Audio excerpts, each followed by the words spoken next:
they call a fire a bush TV. So you all sit around and stare mesmerisingly into it, a bit like we stare at the sea.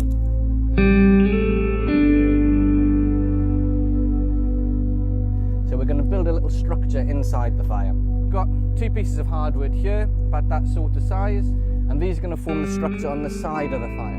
We're going to have our paper in the middle, but we're going to have maybe 4 or 5 pieces of these. And then the key bit in the construction is taking your kindling, softwood kindling in this instance, and you're going to build up a structure like this, a bit like you're building a house of cards in a way. When you get it lit and the flames start to come up, there's plenty of room to breathe, but the flame is almost always hitting some piece of kindling. Oh, now we just do that on the inside. Okay, so that's the framework either side. A fire is like a living organism, you know, it needs to breathe, it has life. So we need to allow space for that oxygen to come through. And notice the way that I'm dealing with the paper. I'm not scrunching it up into one big ball. I'm catching it in the middle, like that, folding that over, and then twisting it.